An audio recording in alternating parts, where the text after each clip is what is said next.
Ang mainit na usok mula sa kumukulong sabaw ay bumalot sa mukha ni Alistair, ngunit hindi nito natago ang lamig sa kanyang mga mata. Suot ang isang lumang sombrero at maskara sa bibig at ilong. Gumagalaw siya sa kusina ng hasyenda, pangarap na parang isang anino, mabilis, tahimik, at walang pakiramdam. Ang amoy ng bawang at luya ay pumuno sa hangin, nagpapaalala sa kanya ng mga araw na puno ng pagmamahal sa pagluluto, bago ang lahat ay naglaho. 3 taon na ang lumipas mula nang sinunog ng apoy ang kanyang mukha at kaluluwa.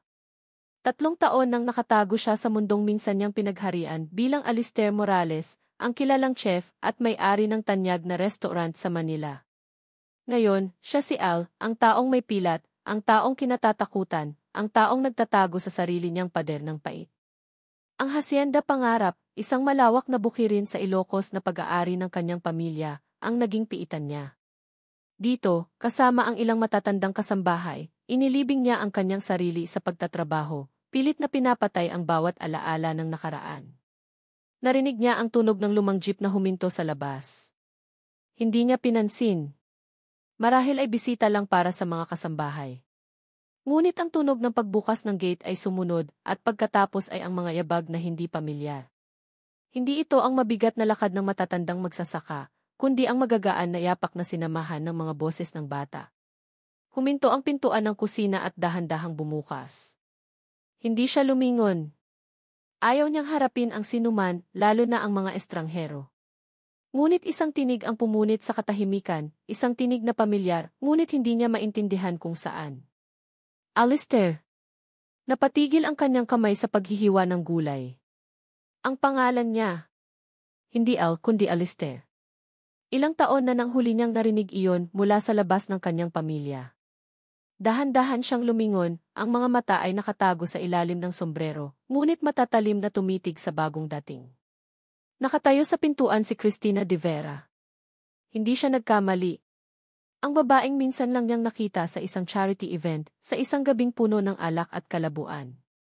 Ngayon, nakatayo siya doon, payat ngunit may matibay na tindig, at sa magkabila niyang tagiliran ay may 2 bata. Kambal. Isang batang babae at isang batang lalaki, parehong may malalaking, nagtatakang mga mata na halos kapareho ng sa kanya. Ano ang ginagawa mo rito? Tanong niya, ang boses ay magaspang, halos bulong. Hindi niya kailangan ng ingay, hindi niya kailangan ng gulo. Lalo na mula sa nakaraang pilit niyang tinatakasan. Lumapit si Tin, ang mga mata ay nagbabasa ng pag-aalala at pagod. Alistair, kailangan nating mag-usap. May kaba sa kanyang tinig. Mahalaga. Walang mahalaga sa akin bukod sa pag-iisa, sagot niya, bumalik sa paghihiwa ng gulay, pilit na ipinapakita na hindi siya naapektuhan. Ngunit ang kanyang puso ay nagsisimulang kumalabog sa isang nakakabahalang ritmo. Bakit siya narito? At bakit kasama niya ang mga bata? Pero. Alistair, ito ang mga anak mo, bulong ni Tin, ang boses ay halos mawala. Itinulak niya ng bahagya ang 2 bata sa harapan.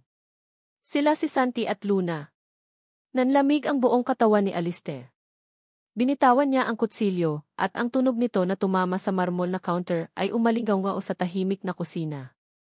Lumingon siya ng buo, ang kanyang mga mata ay nanlilisik sa galit at pagdududa. Anong kalokohan yan? Mga anak ko. Hindi.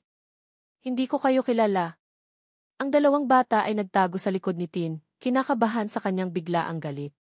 Si Santi, ang batang lalaki, ay humawak sa saya ng damit ng kanyang ina, habang si Luna, ang batang babae, ay sumilip mula sa likod ni Tin, ang mga mata ay puno ng takot. Hindi ko kayo kilala, ulit niya mas mariin. Umalis ka.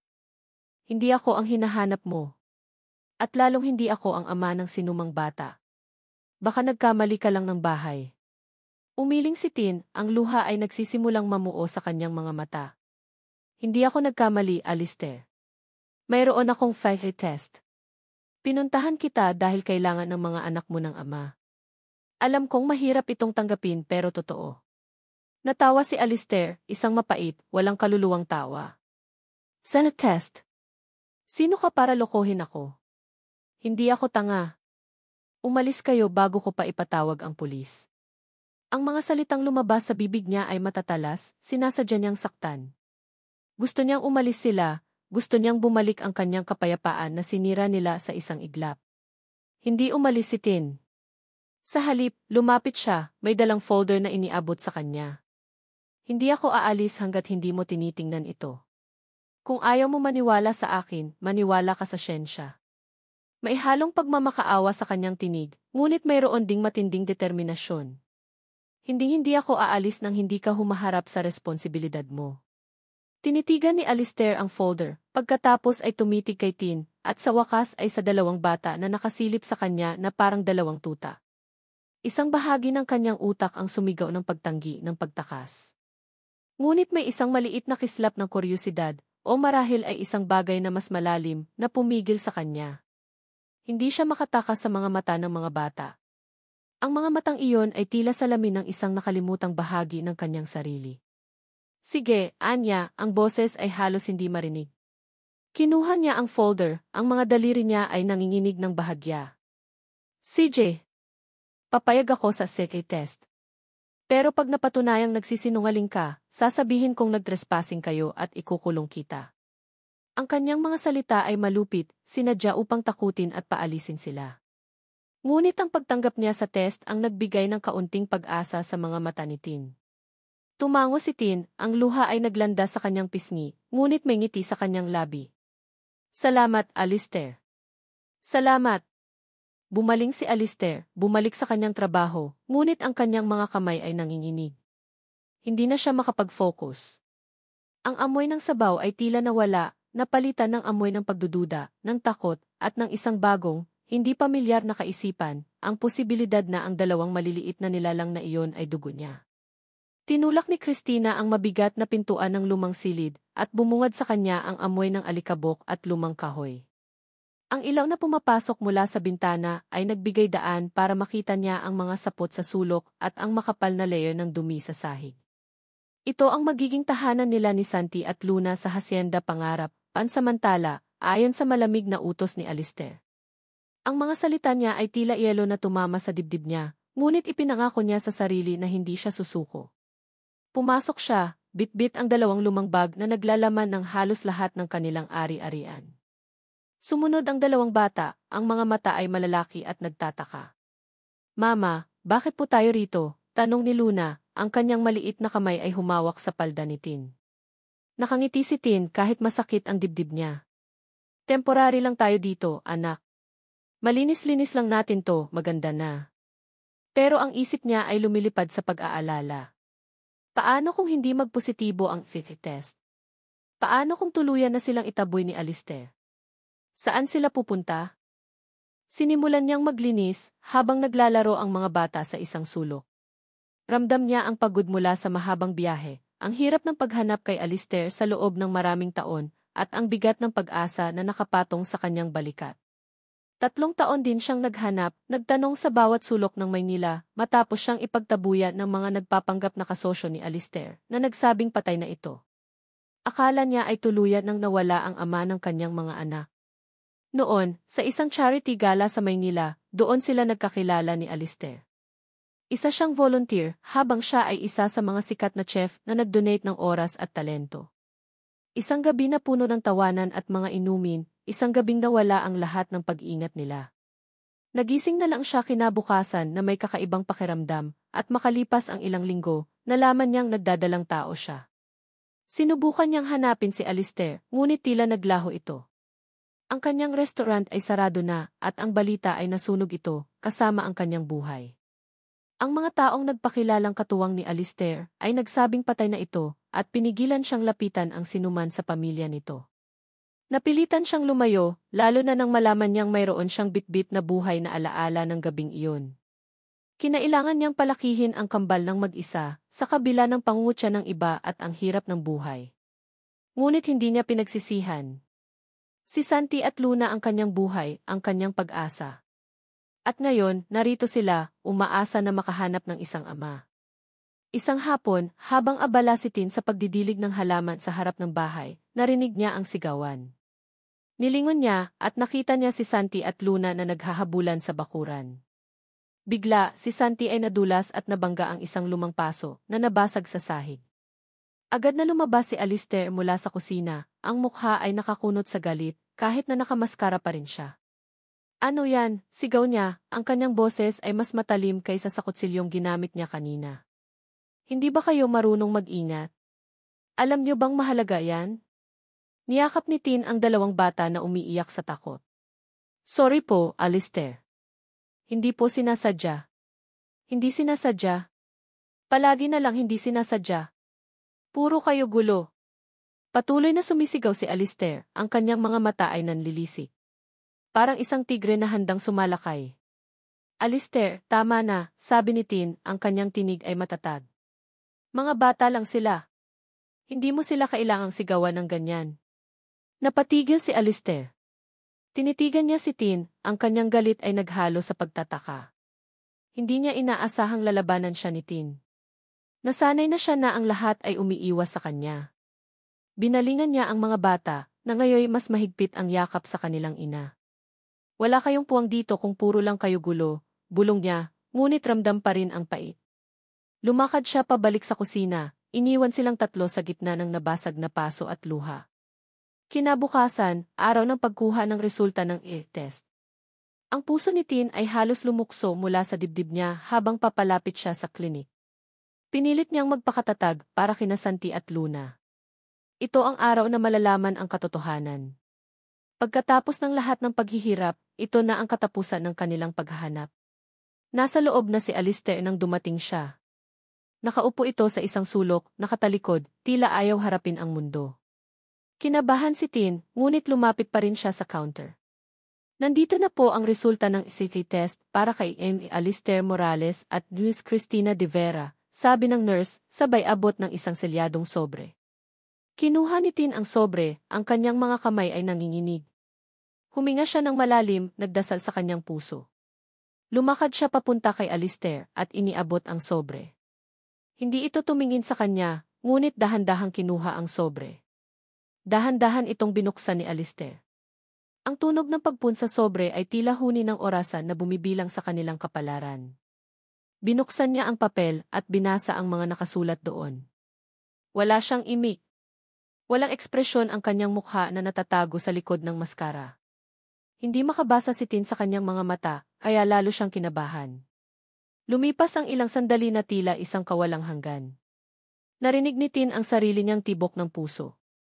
Handa na siyang tanggapin ang anumang hatol. Biglang ibinagsak ni Alistair ang kserokopya ng resulta sa lamesa. Nagulat si Tin sa biglaang galaw niya. Tinitigan siya ni Alistair, ang mga mata ay mas matalim pa sa kutsilyong ginamit niya kanina. Ngunit sa ilalim ng galit na iyon, mayroong isang bagay na hindi maintindihan ni Tin, isang halo ng pagkagulat at pagtanggap. Manatili kayo rito pansamantala. Ang mga salitang iyon ay lumabas mula sa kanyang bibig na tila yelo, ngunit sa tainga ni Tin, ito ay tunog ng pag-asa. Pansamantala? Ibig sabihin, may pagkakataon. Mayroon silang pag-asa. Hindi na niya pinansin ang malamig na tono ni Alistair. Ang tanging naririnig niya ay ang mga salitang manatili kayo rito. Naglandas ang luha sa kanyang pisngi, luha ng pagod, luha ng kaluwagan. Ang utos ni Alistair na manatili pansamantala ay umalinggaw sa isip niya. Pansamantala. Isang salita na naglalaman ng pag-asa at pagdududa. Alam niyang tanggap na ang mga bata, ngunit ang sarili niya. Ang kanyang puso ay nanatiling balot ng pait, ang kanyang mukha ay laging nakamaskara, at ang kanyang mga salita ay tila mga tinik. Ginawa niya ang lahat para panatilihing malayo ang kanyang sarili kina Tin at sa mga bata. Nagtalaga siya ng mga gawain para kay Tin sa hasyenda pangarap, paglilinis, pag-aalaga ng halaman, pagtulong sa kusina, mga trabahong magpapanatili sa kanila na abala at malayo sa kanya. Kumakain siya ng mag-isa sa kusina, o minsan ay sa opisina, pilit na iniiwasan ang bawat pagkakataong makasalamuha ang tatlo. Isang umaga, habang nag-aayos siya ng mga libro sa lumang aklatan, narinig niya ang tawa ng mga bata mula sa labas. Sumilik siya sa bintana. Nakita niya si Santi na may hawak na krayola, abala sa pagguhit sa isang malaking papel sa ilalim ng mangga. Si Luna naman ay abala sa pagpulot ng mga bulaklak na iniaabot kay Tin na nakaupo sa tabi ni Santi, ginagabayan ang mga kamay ng bata. May bigla ang kurot sa dibdib ni Alistair. Isang pakiramdam na matagal nang hindi niya naramdaman, inggit. Paghanga. Hindi niya masabi. Ang eksena ay puno ng ilaw at buhay, nakaibang-kaiba sa madilim at tahimik na mundo niya. Pagbalik ni Santi sa silid kinagabihan, bitbit nito ang isang papel na pininturahan ng Crayola. May ngiti sa labi nito. Papa Al, para po sa'yo, sabi ng bata, sabay abot ng ginuhit na larawan. Tiningnan ni Alistair ang larawan. Isang bahay, may 2 puno at 3 figura na magkahawak kamay. Sa itaas ng mga figura ay may araw. Simpleng-simple, ngunit puno ng sinseridad. May nakasulat pa sa ibaba, Familia. Nanlamig ang kanyang mga kamay. Familia. Isang salita na hindi niya nagawang maramdaman ng lubusan sa loob ng mahabang panahon. Nais niyang tanggihan ang larawan na ibalik sa bata, ngunit nakita niya ang ningning sa mga mata ni Santi. Salamat, bulong niya, halos hindi marinig. Ibinaba niya ang larawan sa mesa, pilit na itinago ang nararamdaman. Ngayon, matulog ka na. Nakita niya ang pagbagsak ng balikat ni Santi, ang ningning sa mga mata nito ay naglaho. Tumalikod ang bata at lumakad palabas ng silid. Nagpatuloy si Alistair sa kanyang gawain, ngunit ang larawan ay nanatili sa kanyang isip. Hindi niya nagawa ang ibalik ito. Hindi niya rin nagawa ang itapon. Isang hapon, habang naglilinis si Tin sa lumang opisina ni Alistair, aksidente niyang nahulog ang isang lumang kahon. Bumagsak ang mga laman nito sa sahig, mga lumang dokumento, litrato, at isang album. Kinuha niya ang album. Sa loob nito, naroon ang mga litrato ni Alistair noong bata pa siya, at nang maging tanyag na chef. Nakita niya ang isang Alistair na may buong ngiti, puno ng sigla, at ang mga mata ay nagniningning. Walang pilat, walang maskara. Isang Alistair na buo at maligaya. Isang Alistair na hindi niya kailanman nakita. Isang Alistair na kay Stella. May kurot sa puso ni Tin. Sa kabila ng pagiging malamig ni Alistair sa kanya, hindi niya maiwasang makaramdam ng habag. Nakita niya ang lalaking ito na halos nawasak ng sunog, hindi lang ang kanyang mukha, kundi pati na rin ang kanyang pagkatao. Naiintindihan niya ngayon kung bakit siya ganito. Naramdaman ni Tin na may bumuhos na ulan. Malakas, kumidlat at kumulog. Nagmamadali siyang isara ang mga bintana. Ngunit isang malakas na iyak ang pumutol sa katahimikan ng gabi. Si Luna. Dali-daling pumunta si Tin sa silid ng mga bata. Si Luna ay nanginginig sa takot, umiiyak at mailagnat. Niyakap niya ang bata at sinubukang pakalmahin, ngunit hindi ito tumigil sa pag-iyak. Alistair! Alistair! Tulungan mo ako, sigaw ni Tin, desperado. Ilang sandali pa, bumukas ang pinto. Nakatayo si Alistair doon, walang maskara, ang kanyang mukha ay bahagyang nasisinagan ng ilaw mula sa labas. Mukha siyang nagulantang. Lumapit siya, ang kanyang mga mata ay napako kay Luna na patuloy sa pag-iyak. Anong nangyari? Tanong niya, may bahagyang pag-aalala sa kanyang boses. Nilalagnat siya, sagot ni Tin, ang kanyang boses ay nanginginig. Hindi ko alam kung anong gagawin. Hinawakan ni Alistair ang noo ni Luna. Mainit. Agad siyang kumuha ng bimpo at tubig at sinimulang punasan ang katawan ng bata. Ang kanyang mga kamay ay gumalaw ng mabilis, may bahagyang pagkabahala. Hindi niya iniisip ang kanyang pilat. Ang tanging inaalala niya ay ang kalagayan ni Luna. Kinabukasan, maayos na ang lagnat ni Luna. Nakahinga ng maluwag si Tin. Lumapit siya kay Alistair na naghahanda ng agahan. Alistair, nagsimula si Tin, salamat. Hindi ko alam kung anong gagawin kung wala ka. Hindi siya sumagot. Patuloy lang siya sa paghihiwa ng tinapay.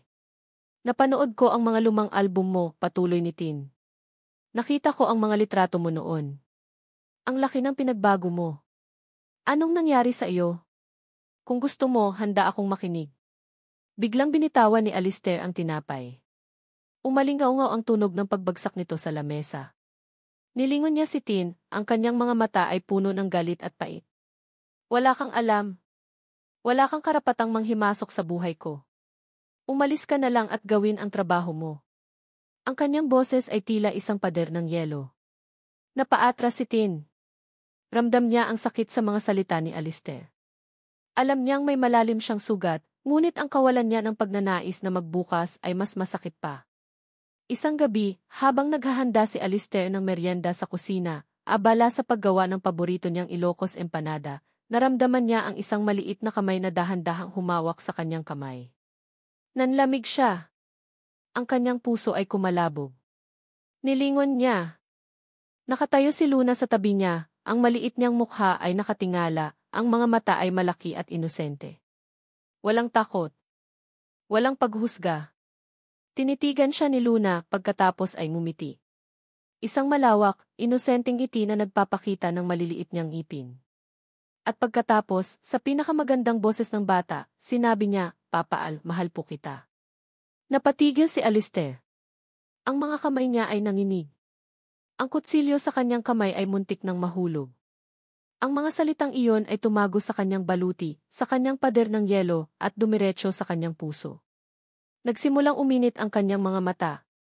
Hindi niya maintindihan ang pakiramdam. Takot. Pag-asa. Ang pader ng yelo sa puso ni Alistair ay may maliliit na lamat na. Nagsimula ito sa simpleng larawan na iginuhit ni Santi, at nagpatuloy sa mabilis na pagmamahal ni Luna, lalo na nang hawakan siya nito sa kamay at tawaging Papa Al. Ang pakiramdam na iyon ay bago sa kanya, isang halo ng takot at hindi maipaliwanag na kaligayahan. Ngayon, ang hasyenda pangarap ay hindi na tahimik at malungkot. Araw-araw, naririnig niya ang mga tawa ng mga bata habang naghahabulan sila sa halamanan at ang tinig-niti na puno ng sigla habang tinuturuan niya ang mga ito. Minsan, nahuhuli niya ang sarili na nakangiti, lalo na kapag nakikita niya si Luna na naghahabol sa mga paru-paro o si Santi na nagtatanim ng maliliit na halaman. Isang hapon, habang abala si Tin sa pagluluto ng Ilocano pinakbet, nagulat siya nang makita si Alistair na lumapit sa mga bata. Sa halip na magalit, kinuha ni Alistair ang isang malaking buto ng mangga at itinuro kung paano ito itanim. Nakita niya ang pagliwanag ng mukha ni Santi at ang pagtataka sa mukha ni Luna habang pinagmamasdan ang ginagawa ng ama. Nagpatuloy pa ang pagbabago ni Alistair. Isang gabi, habang nagkukwentuhan si Tin at ang mga bata sa sala, nagulat sila nang makita si Alistair na lumapit sa kanila.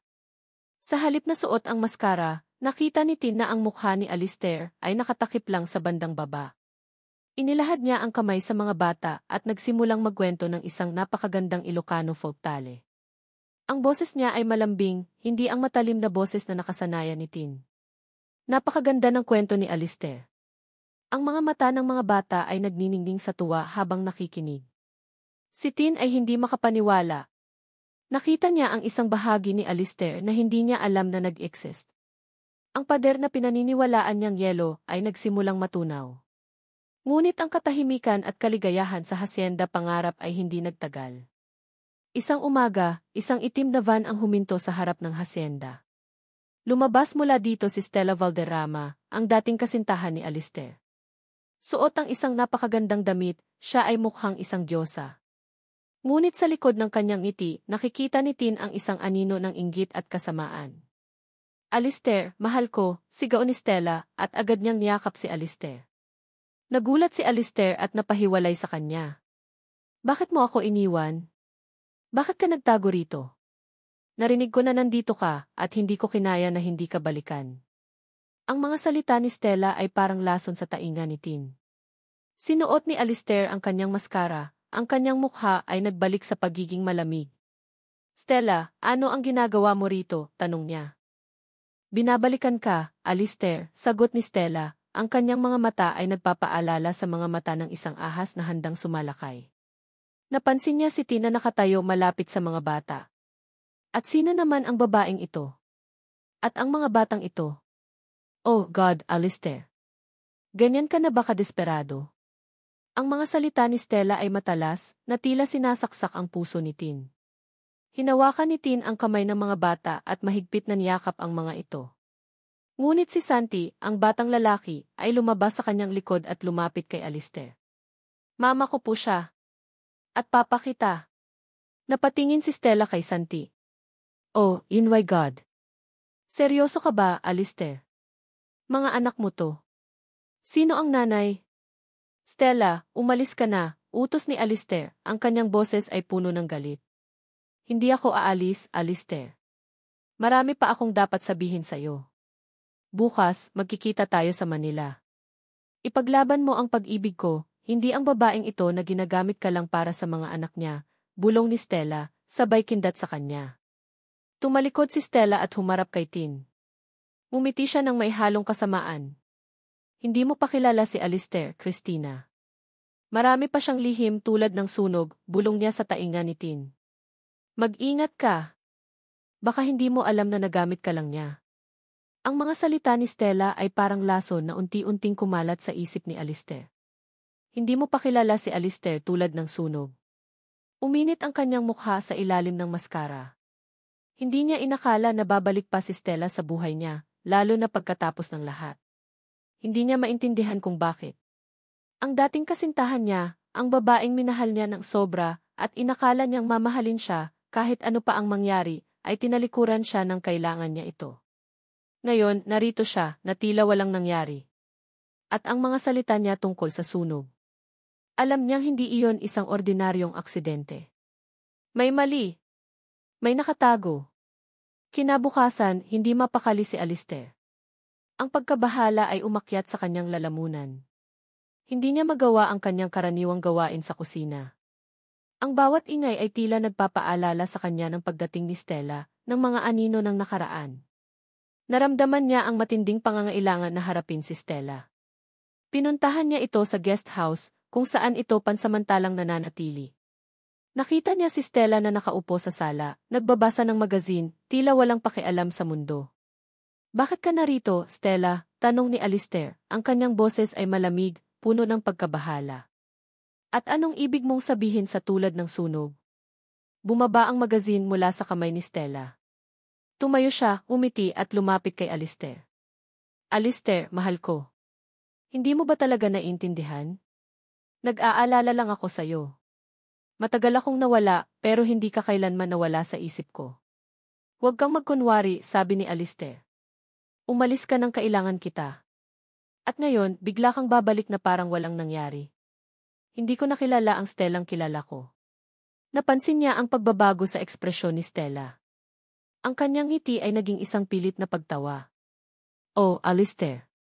Marami ka pang dapat malaman. Lumapit si Stella at dahan-dahang hinawakan ang braso ni Alistair. Huwag kang mag-alala. Aalagaan kita. Tulad ng dati. Ang babaeng iyon at ang mga bata, ginagamit ka lang nila. Inilayo ni Alistair ang kanyang braso. Hindi mo sila kilala. At hindi mo ako kilala ngayon. Ang tanging gusto ko ay malaman ang totoo. Tungkol sa sunog. Ngumiti si Stella, isang ngiti na hindi umabot sa kanyang mga mata. Masyado kang mausisa, Alistair. Baka ayaw mong malaman ang totoo. Ang katotohanan ay masakit at minsan, mas mabuting hayaan na lang ang nakaraan na manatiling nakaraan. May diin ang bawat salita niya. Nag-iwan siya ng isang katanungan na hindi masagot ni Alistair. Ang mga salita niya ay tila nagbibigay ng pahiwatig na may kinalaman siya. Kinagabihan, hindi makatulog si Alistair. Paulit-ulit na bumalik sa kanyang isip ang mga alaala ng gabing iyon, ang init, ang usok, ang apoy na lumalamon sa kanyang pangarap. May isang anino. Isang figura. Hindi niya maalala. Ngunit pakiramdam niya ay pamilyar ang aninong iyon. Ito ba si Stella? Hindi. Impossible. Iniwan niya siya bago magsimula ang apoy. Bumangon siya at lumabas ng bahay. Nais niyang makita ang labi ng kanyang nakaraan, ang tanging ebidensya ng kanyang dating buhay. Nagmaneho siya patungo sa dating pwesto ng kanyang restaurant, ilang kilometro lang mula sa hacienda. Napakadilim doon. Tanging ang buwan at mga bituin ang nagsisilbing ilaw. Ang dating tanyag na restaurant na puno ng buhay at tawanan ay isa na ngayong pinagsama-samang tumpok ng mga sunog na kahoy at bakal. Tumambad sa kanya ang alaala ng kanyang dating buhay, ang kusina kung saan siya nagluluto ng may pagmamahal, ang mga mesa kung saan nagtawanan ang kanyang mga customer. Ngayon wala na ang lahat. Tanging abo at pagkawasak. Niyuko ni Alistair ang kanyang ulo, ang kanyang mga kamay ay mahigpit na nakakuyom. Ramdam niya ang sakit sa kanyang puso. Ito ang kanyang parusa. Ang kanyang kasalanan. Habang naglalakad siya sa gitna ng mga sunog na labi, napansin niya ang isang maliit na bagay na nakakabit sa isang piraso ng basag na semento. Lumiwanag ito sa ilaw ng buwan. Dahan-dahan niyang kinuha. Ito ay isang pilak na butons ng barong. Hindi ito mukhang ordinaryong butons. May disensyo itong tila ukit. Pamilyar ang disensyo, ngunit hindi niya maalala kung saan niya nakita. Isang pilak na butons ng barong na may pamilyar na ukit. Naglakad si Tin patungo sa kusina, nais niyang magtimpla ng gatas para sa mga bata. Narinig niya ang boses ni Alistair, nag-uusap sa telepono. Hindi niya sinasadyang makinig. Alam ko pero hindi pa rin malinaw. Mayroon akong nakita rito. Kailangan kong malaman kung ano ang nangyari. Hindi ito aksidente. Nagulat si Tin. Vandalismo.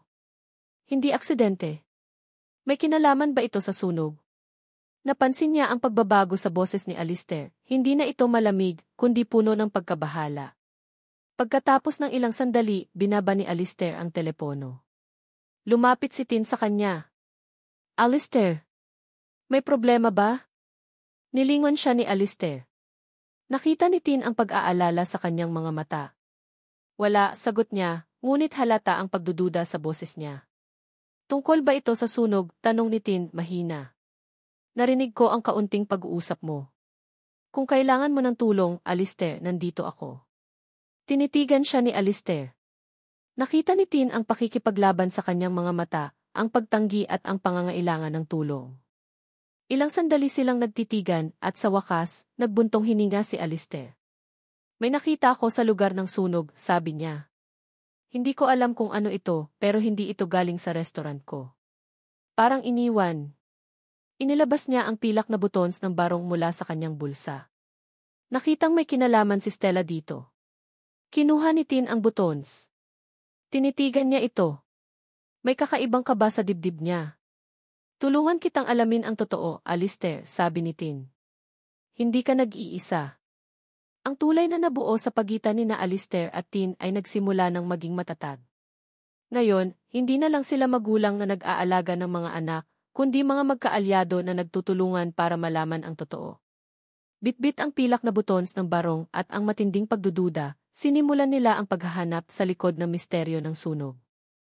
Habang abala sila sa paghahanap ng mga bakas, si Stella naman ay abala sa kanyang sariling laro ng panlilinlang. Naramdaman niya ang unti-unting paglapit ni na Alistair sa katotohanan, kaya sinimulan niya ang paghahasik ng mga binhi ng pagdududa at kawalan ng tiwala. Isang umaga, nang nag-iisa si Tin sa bakuran, lumapit si Stella, may dalang isang kahon ng branded na chocolates. Para sa mga bata, sabi niya, sabay ngiti. Salamat, pero hindi na kailangan, sagot ni Tin, ang kanyang boses ay matatag. Mayroon na sila. Naku, Tin, sabi ni Stella, ang kanyang boses ay malambing ngunit may halong pagmamataas. Hindi mo ba alam? Mahilig si Alistair sa mga branded na bagay. Kaya sigurado akong matutuwa ang mga bata. Hindi siya pinansin ni Tin. Bumalik siya sa paglilinis ng mga bulaklak. Nga pala, Tin, patuloy ni Stella. Alam mo ba? Noong kami pa ni Alistair, palagi kaming nagkukwentuhan tungkol sa mga pangarap namin. Ang restaurant, ang mga anak namin. O, ang dami naming plano. Naramdaman ni Tin ang kurot sa kanyang dibdib. Pangarap.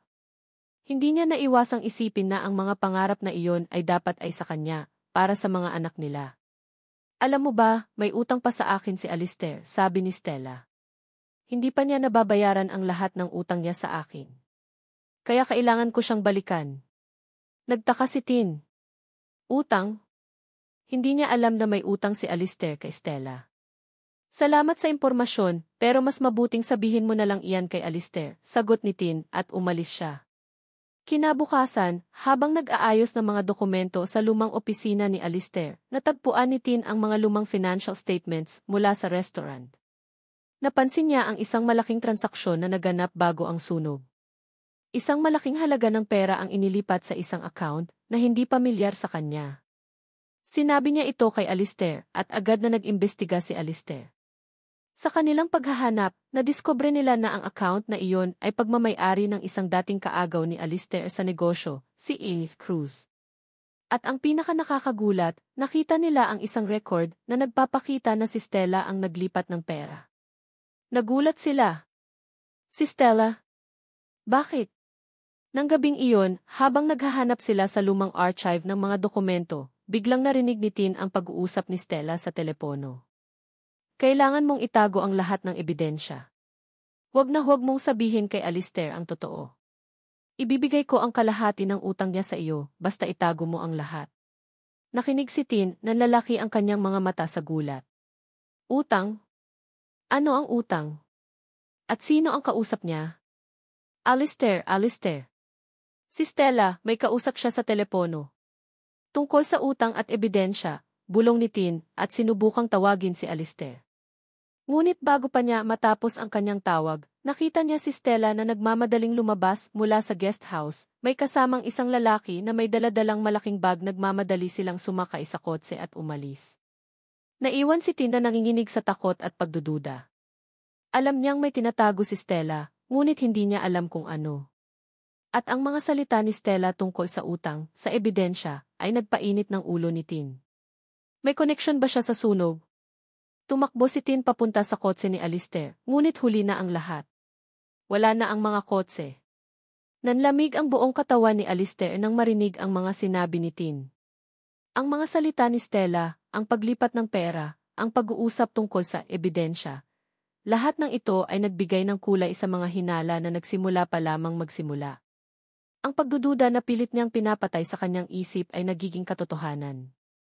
Hinding-hindi siya naniniwala na sinunog ni Stella ang restaurant, pero ang mga pahiwatig nito ay nagpapaisip sa kanya. Ang mga sinabi nito na, marami ka pang dapat malaman at, mas mabuting hayaan na lang ang nakaraan na manatiling nakaraan, ay tila nagsasabing may kinalaman nga siya. Sinimulan ni Alistair at Tin ang pag-imbestiga sa pamamagitan ng mga lumang dokumento sa opisina. Hinanap nila ang financial statements ng kanyang restaurant bago ito masunog. Sinuri nila ang bawat transaksyon, at sa wakas, nakita nila ang isang malaking paglilipat ng pera. Hindi ito sa pangalan ni Stella, ngunit sa isang account na nagmamay-ari ng isang kumpanya na nakipag-ugnayan kay Stella dati. Sa tulong ng kanyang kaibigan, nakuha nila ang pangalan ng nag-ari ng kumpanya. At nagulat sila sa kanilang nakita. M. Cruz. Ito ang dating kaagaw ko sa negosyo, sigaw ni Alistair, ang kanyang mga mata ay nanlilisik sa galit. Siya ang nagbigay ng pera kay Stella? Bakit? Anong koneksyon nila? Alistair, ang pangalan ng kumpanya ni M. Cruz, ay nakarehistro bilang isang insurance broker. Baka binayaran siya ni Stella para kunin ang insurance claim mo, bulong ni Tin, ang kanyang boses ay nanginginig.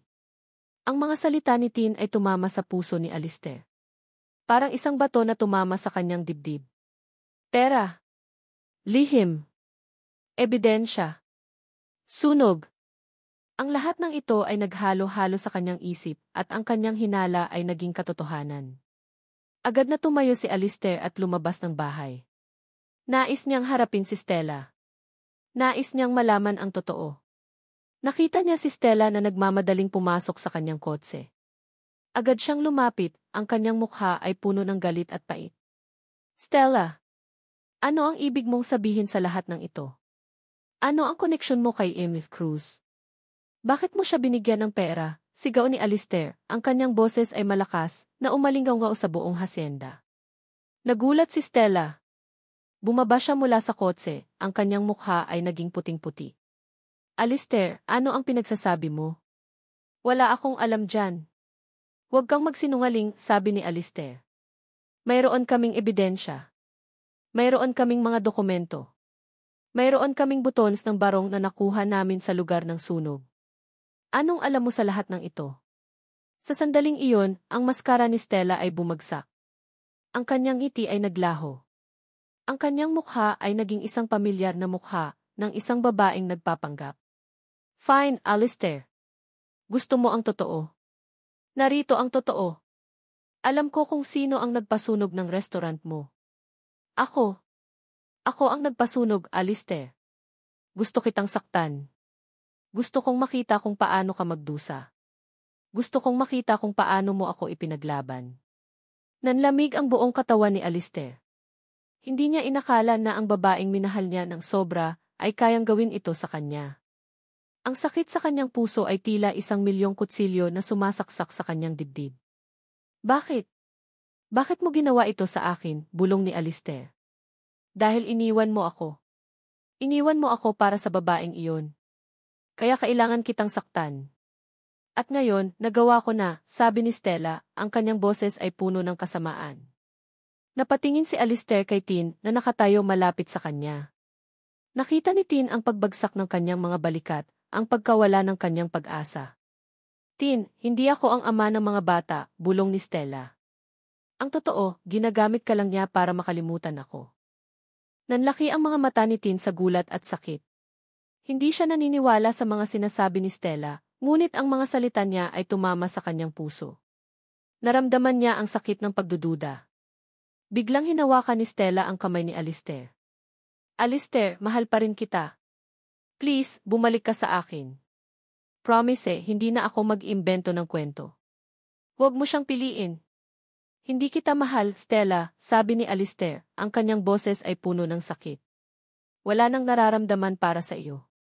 Napaatras si Stella, ang kanyang mukha ay puno ng galit. Sa sandaling iyon, alam niya na talo na siya. Tumakbo siya at iniwan silang dalawa. Nag-iisa si Alistair na puno ng sakit at galit. Naghahanap siya ng paraan para mawala ang sakit na nararamdaman niya, at sa wakas, nakita niya ang lumang business folder. Binuksan niya ito at nakita niya ang isang lumang dokumento. Ito ay isang kasunduan na ginawa ni Stella sa kanyang pangalan. Ang kasunduan ay nagsasabi na, pagkatapos ng sunog, lahat ng kanyang ari-arian ay ililipat sa pangalan ni Stella. Si Stella ay nagplano na kunin ang lahat mula sa kanya, at iwan siyang walang-wala. Sa sandaling iyon, alam niya ang buong plano ni Stella. Hindi makapaniwala si Tin sa mga narinig niya. Tumingin siya kay Alistair na tumayo lang doon, walang imik. Hindi niya alam kung ano ang dapat paniwalaan. Ang mga salita ni Stella ay patuloy na naglalaro sa kanyang isip. Ginagamit ka lang niya. Biglang lumapit si Stella kay Santi at Luna. Huwag kayong lalapit sa kanya, bulong ni Stella. Ang ama ninyo ay isang halimaw. Ginagamit niya lang ang nanay ninyo. Kung gusto mong maging ligtas ang mga anak mo, Christina, umalis ka. Ngayon na. Niyakap ni Tin ang mga bata, ang kanyang mga kamay ay nanginginig. Umiyak siya. Hindi niya alam kung ano ang gagawin. Hindi niya inakala na ganoon ang nararamdaman ni Stella. Hindi niya alam kung ano ang dapat paniwalaan. Ang tanging alam niya ay ang sakit sa kanyang puso. Nang makita ni Alistair si Tin na mailuha sa kanyang mga mata, agad siyang lumapit. Tin, ano ang nangyayari? Ano ang ginawa ni Stella sa iyo? Ayoko nang masaktan pa, Alistair, sabi ni Tin, ang kanyang boses ay basag, ang kanyang mga mata ay puno ng sakit. Hindi ko kaya. Niyakap ni Alistair si Tin, ngunit huli na ang lahat. Tumingin si Tin sa kanya, at sa mga mata niya, nakita ni Alistair ang pagkawala ng tiwala, ang pagkawala ng pag-asa. Ang mga salitang hindi ko kaya, ay parang sumpa na tumama sa puso ni Alistair. Nakita niya ang sakit sa mga mata ni Tin, ang pagkawala ng tiwala, at ang mga bata na humihila sa damit nito, handa nang umalis. Ang bawat hakbang nila palayo ay tila nagpapabagsak sa pader na pilit niyang itinayo. Ang takot na mawala sila, ang takot na manumbalik ang kanyang kalungkutan, ay mas matindi pa sa takot na harapin ang mga tao. Mas matindi pa sa takot na harapin ang sarili niyang itsura. Tin! Huwag, sigaw ni Alistair, at tumakbo siya palapit sa kanila. Naabutan niya si Tin sa harap ng gate. Hinawakan niya ang braso nito, at naramdaman niya ang panginginig nito. Huwag kang umalis, bulong niya, ang kanyang boses ay nanginginig. Please huwag. Tumingin si Tin sa kanya, ang mga mata nito ay puno ng luha. Bakit, Alistair? Ginamit mo lang ako para makalimutan si Stella? Ginamit mo lang kami? Ang mga salita ni Stella ay parang baluti na pumoprotekta kay Alistair, ngunit ang mga salita ni Tin ay tumagos sa kanyang puso. Naramdaman niya ang sakit ng pananakit. Sa sandaling iyon, alam niya na ang tanging paraan para mabawi ang tiwala ni Tin ay ang pagtanggal ng kanyang maskara, hindi lang sa mukha, kundi pati na rin sa kaluluwa. Dahan-dahan niyang inalis ang maskara. Ibinaba niya ang kanyang kamay, inilantad ang kanyang mukha, ang pilat na halos sumasakop sa kalahati ng kanyang mukha. Nanginginig siya sa takot at kahihiyan, ngunit pinilit niyang maging matatag. Tingnan mo ako, Tin, sabi niya, ang kanyang mga mata ay puno ng luha. Ito ako. Ito ang halimaw na nakikita ng lahat. Ang halimaw na nakikita ko sa salamin. Kaya ako nagtago. Kaya ako nagtago sa sarili kong mundo. Pero hindi ko kayo ginamit. Hindi ko kayo ginamit. Niyakap ni Tin ang mga bata na ngayon nagtatago sa likod niya. Tiningnan niya ang mukha ni Alistair, ang pilat, at pagkatapos ay tiningnan niya ang kanyang mga mata. Sa mga mata ni Alistair, nakita ni Tin ang sakit, ang pagsisisi, at ang pag-ibig. Hindi niya nakita ang halimaw na sinasabi nito, kundi isang lalaking nasaktan, isang lalaking nangangailangan ng pagmamahal. Hindi ko alam kung anong nangyari sa'yo, Alistair. Pero alam ko na hindi ka halimaw, bulong ni Tin. Mahal ka ng mga anak mo. Niyakap ni Alistair si Tin at ang mga bata, ang kanyang mga kamay ay nanginginig. Naramdaman niya ang init ng kanilang mga katawan, ang tibok ng kanilang mga puso. Sa unang pagkakataon sa loob ng 3 taon, naramdaman niya ang pagmamahal. Biglang bumalik si Stella, kasama ang ilang kasosyo. Tumayo siya sa harap ng mga pulis at nagsimula siyang magsalita. Alistair, mahal ko. Hindi mo ba nakikita? Ginagamit ka lang niya. Piliin mo ako, hindi siya. Tumayo si Alistair, ang kanyang mukha ay puno ng galit at tapang. Stella, tama na, sabi niya. Alam ko na ang totoo. Alam ko na ikaw ang nagpasunog sa restaurant ko. Nagulat si Stella. Anong sinasabi mo? Mayroon akong ebidensya, sabi ni Alistair. Mayroon akong mga dokumento. Mayroon akong buttons ng barong. Mayroon kaming record ng paglilipat mo ng pera kay Yennefer Cruz. Ipaglaban mo ako. Hindi. Ipaglaban mo ang sarili mo. Nanlamig ang buong katawan ni Stella. Nanginginig siya sa galit at takot. Sinubukan niyang tumakas, ngunit hinawakan siya ni Alistair sa braso. Hindi ka makakatakas, Stella. Panahon na para bayaran mo ang lahat ng ginawa mo, sabi ni Alistair, ang kanyang boses ay puno ng galit. Sa sandaling iyon, ang maskara ni Stella ay bumagsak. Huminto siya sa pagtakbo at tumingin siya kay Alistair.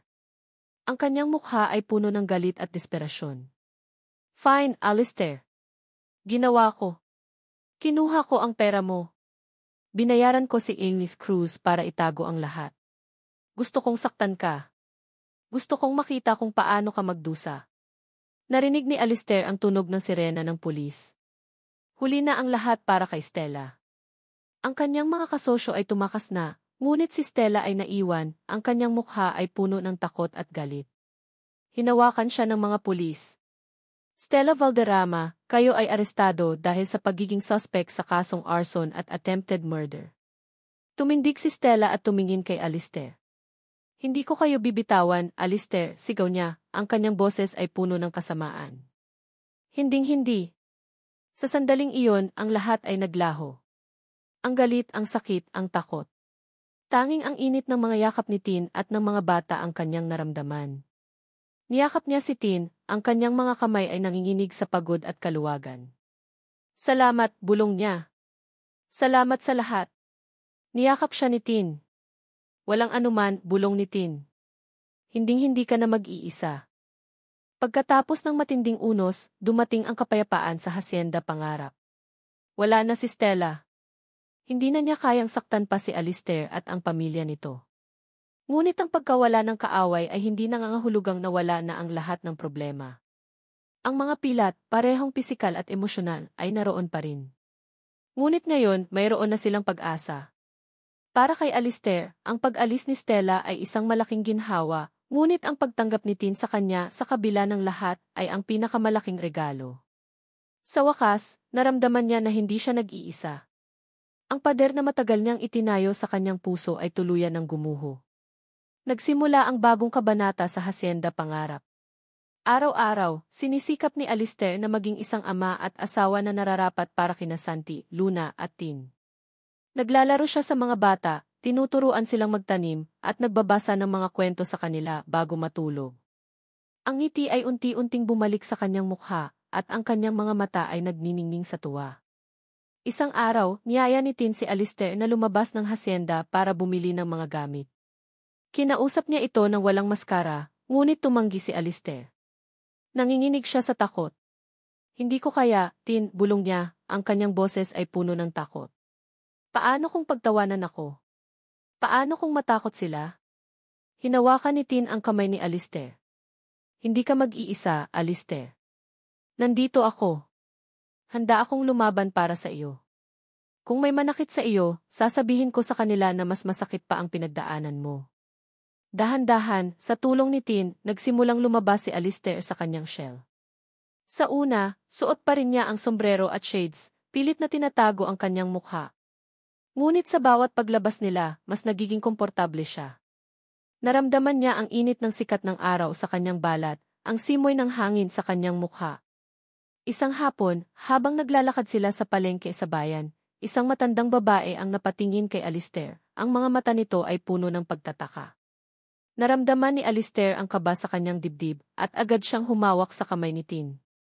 Huwag kang mag-alala, Alistair, bulong ni Tin. Nandito lang ako. Ngumiti ang matandang babae. Magandang araw sa inyo, mag-asawa, sabi nito. Napakaganda ng inyong pamilya. Nagulat si Alistair. Walang paghuhusga sa mga salita ng matandang babae, tanging kabaitan lamang. Naramdaman niya ang luha sa kanyang mga mata. Sa unang pagkakataon, naramdaman niya na tanggap siya. Dahan-dahan, nagsimulang bumalik si Alistair sa kanyang dating hilig, ang pagluluto. Nagpasya siyang magbukas ng isang maliit na klase sa pagluluto para sa mga bata sa Hacienda Pangarap, kasama na sina Santi at Luna. Ang kusina na minsang naging piitan niya ay naging kanlungan ng kaligayahan. Isang gabi, habang nakaupo sila sa beranda, nakatingin sa mga bituin, napansin ni Tin na nakatingin si Alistair sa kanya.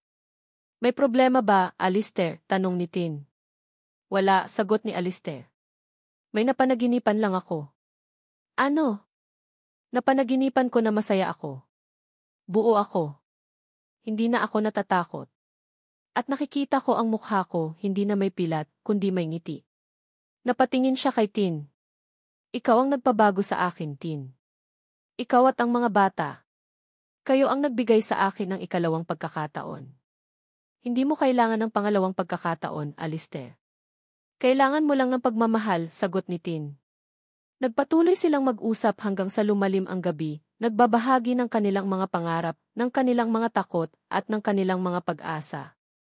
Naramdaman nila ang init ng pag-ibig na unti-unting lumalaki sa pagitan nila, isang pag-ibig na nabuo sa mga abo ng nakaraan. Isang gabi, habang naglalakad sila sa ilalim ng mga bituin, huminto si Alistair. Tumingin siya kay Tin, ang kanyang mga mata ay puno ng pagmamahal. Dahan-dahan, lumuhod siya sa harap nito, at kinuha ang isang maliit na bulaklak mula sa damo. Cristina de Vera, sabi ni Alistair, ang kanyang boses ay nanginginig sa emosyon. Handa ka bang sumama sa akin sa pagbuo ng isang pangarap? Ang mga salita ni Alistair, handa ka bang sumama sa akin sa pagbuo ng isang pangarap? Ay umalingaw sa hangin, kasabay ng huni ng mga kuliglig at simoy ng hangin. Tiningnan siya ni Tin, ang kanyang puso ay puno ng kagalakan. Hindi niya inakala na darating ang araw na ito. Ang lalaking minsang nagtago sa likod ng pader ng pait, ay ngayon ilumuhod sa harap niya, nag-aalok ng pangarap. Alistair. Bulong ni Tin, ang luha ay dumaloy sa kanyang mga mata. Niyakap niya si Alistair ng mahigpit, at naramdaman niya ang tibok ng puso nito. Ang bulaklak na bigay ni Alistair ay kanyang pinahalagahan. Ang Hacienda Pangarapi ay hindi na lang pangalan ng isang lugar, kundi ang pangarap na magiging katotohanan. Ilang linggo ang lumipas, at ang Hacienda Pangarap ay napuno ng paghahanda para sa isang simpleng kasalan. Hindi nila kailangan ng engranding seremonya. Ang tanging mahalaga ay ang pagmamahalan at ang kanilang pamilya. Sina Santi at Luna ay masayang tumutulong sa pagdekorasyon ng hardin, na punong-puno ng mga bulaklak na inalagaan ni Tin. Si Alistair, sa unang pagkakataon, ay hindi na nagtago sa likod ng maskara. Ang kanyang pilat ay naroon pa rin, ngunit hindi na ito ang sentro ng kanyang pagkatao. Ngayon, ang kanyang mga mata ay nagniningning sa kaligayahan. Dumating ang araw ng kasal. Ang Hacienda Pangarap ay naliligo sa sikat ng araw. Ang mga iilang bisita, ang matatandang kasambahay, ang kaibigan ni Alistair na si Mang Tony, at ang ilang kapitbahay na tinanggap na siya, ay nakaupo sa mga upuan sa ilalim ng isang arko na puno ng puting bulaklak. Lumakad si Tin sa pasilyo, suot ang isang simpleng puting damit, ang kanyang mukha ay nagniningning sa tuwa. Nakita niya si Alistair na nakatayo sa dulo ng pasilyo, suot ang puting barong. Walang maskara. Walang sombrero. Ang kanyang pilat ay nakikita, ngunit ang kanyang ngiti ang nakabihag sa lahat. Nang magkalapit sila, hinawakan ni Alistair ang kamay ni Tin. Ang kanyang mga kamay ay hindi na nanginginig sa takot, kundi sa pagmamahal. Cristina de Vera, nagsimula si Alistair, ang kanyang boses ay malinaw at buong-buo. Sa harap ng Diyos at ng ating mga mahal sa buhay, pinapangako ko na mamahalin kita, iingatan at poprotektahan sa bawat araw ng ating buhay. Ikaw ang aking pag-asa, ang aking pangarap at ang aking bagong simula. Ang mga pilat ko ay hindi na ang aking kahulugan dahil sa iyo, natagpuan ko ang tunay na kagandahan ng pagmamahal. Pangako ko, hinding-hindi ka na masasaktan. Pangako ko, magiging ama ako para kina Santi at Luna. Napuno ang mga mata ni Tin ng luha. Alistair Morales, sabi niya, ang kanyang tinig ay nanginginig. Minahal kita sa nakaraan, minamahal kita ngayon, at mamahalin kita hanggang sa dulo ng ating buhay. Ikaw ang nagturo sa akin na maniwala sa pag-ibig muli. Ikaw ang nagbigay ng ama sa mga anak ko. Pangako ko, mamahalin kita at ang ating pamilya ng buong puso. Hinding-hindi ka mag-iisa. Ngayon, idinideklara ko kayong mag-asawa, sabi ng pari. Naghalikan sina Alistair at Tin, at ang palakpakan ay pumuno sa hangin.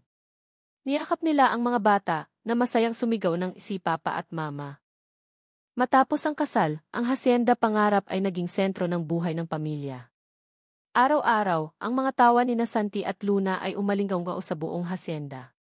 Si Alistair, na minsang nagtago sa kanyang kusina, ay ngayoy abala sa pagtuturo ng mga klase sa pagluluto para sa mga bata sa komunidad.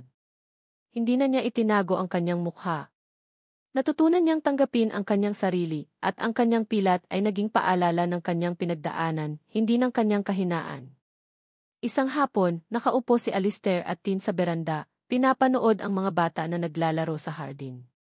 Naramdaman ni Alistair ang mainit na kamay ni Tin na humawak sa kanyang kamay. Masaya ka ba, Alistair? Tanong ni Tin. Ngumiti si Alistair, isang ngiti na umabot sa kanyang mga mata. Mas masaya kaysa sa inakala ko. Tumingin siya kay Tin, ang kanyang mga mata ay puno ng pagmamahal. Salamat, Tin. Salamat sa lahat. Walang anuman. Ang pagmamahalan, kung tutuusin, ay ang pagtanggap sa lahat. Ang mga pilat, ang mga sakit, ang mga nakaraan.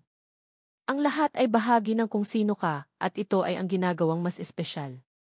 Nang sumisikat ang araw, magkahawak kamay sina Alistair at Tin, nakatanaw sa malawak na bukirin. Hindi nila kailangan magsalita. Sapat na ang kanilang ngiti at ang pagkakaintindihan sa kanilang mga mata. Alam nila na ito ay simula pa lamang ng kanilang paglalakbay. Isang paglalakbay na puno ng pagmamahal, pagpapatawad at pag-asa. Ang tunay na pagmamahal ay nakatago sa mga bakas ng sakit at doon ito namumukadkad. At dito nagtatapos ang kwento ni na Alistair at Tin, ang kanilang hasyenda pangarap na naging saksi sa paghilom at pagmamahalan. Maraming salamat sa bawat isa sa inyo na naglaan ng oras at puso upang samahan kami sa paglalakbay na ito. Mula sa pinakamadilim na sulok ng sakit ni Alistair hanggang sa paglago ng pag-ibig sa gitna ng mga pagsubok, naging bahagi kayo ng bawat kabanata, bawat emosyon. Ang pagsusulat ng Hacienda Pangarapi ay naging isang napakahalagang karanasan para sa akin.